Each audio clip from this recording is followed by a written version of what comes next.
You don't have to know a lot of things in order to make a huge difference for the Lord in the world.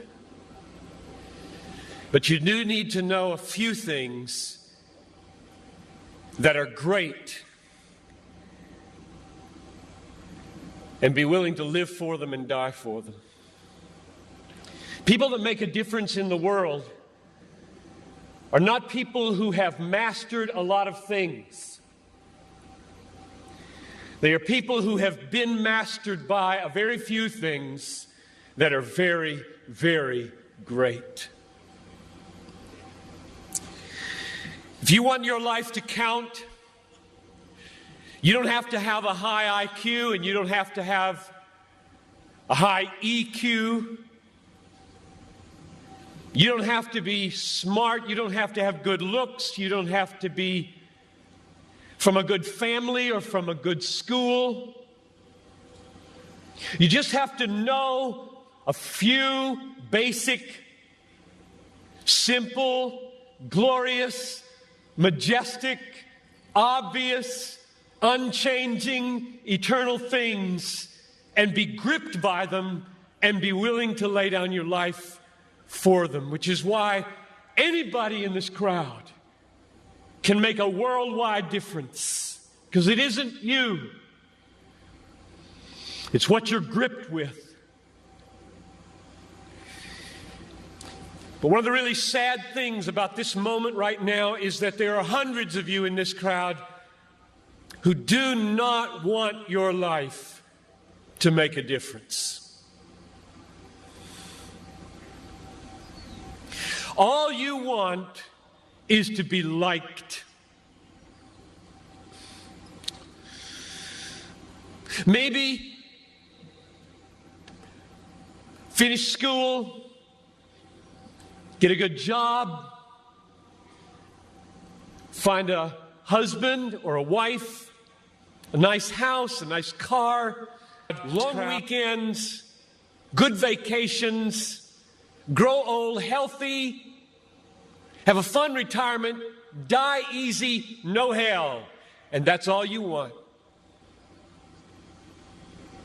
You don't give a rip whether your life counts on this earth for eternity. And that's a tragedy in the making. That is a tragedy in the making. About 3 weeks ago, we got news at our church that Ruby Eliason and Laura Edwards were killed in Cameroon. Ruby Eliason, over 80, single all her life, a nurse, poured her life out for one thing: to make Jesus Christ known among the sick and the poor in the hardest and most unreached places. Laura Edwards, a medical doctor in the Twin Cities, and then in retirement, partnering up with Ruby, also pushing 80, and going from village to village in Cameroon. And the brakes give way.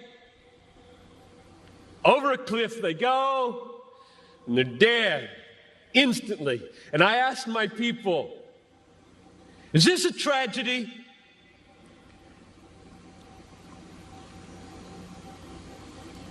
Two women in their 80s, almost, a whole life devoted to one idea: Jesus Christ magnified among the poor and the sick, in the hardest places. And 20 years after most of their American counterparts had begun to throw their lives away on trivialities in Florida and New Mexico, fly into eternity with a death in a moment. Is this a tragedy, I asked? It is not a tragedy. I'll read you what a tragedy is. I've got a little article here from Reader's Digest. You don't read Reader's Digest, I know that. But there is a generation who does. This is a tragedy. Title of the article, Start Now, Retire Early. February 1998. Bob and Penny took early retirement from their jobs in the Northeast 5 years ago when he was 59 and she was 51. Now they live in Punta Gorda, Florida, where they cruise on their 30-foot trawler, play softball, and collect shells. That's a tragedy. That's a tragedy, and there are people in this country that are spending billions of dollars to get you to buy it. And I get 40 minutes to plead with you, don't buy it. With all my heart, I plead with you, don't buy that dream. The American dream. A nice house, a nice car, a nice job, a nice family, a nice retirement, collecting shells. As the last chapter, before you stand before the Creator of the universe to give an account with what you did, here it is, Lord, my shell collection. Look, Lord, my shell collection. And I've got a good swing. And look at my boat. God, look at my boat, God. Well, not for Ruby and not for Laura.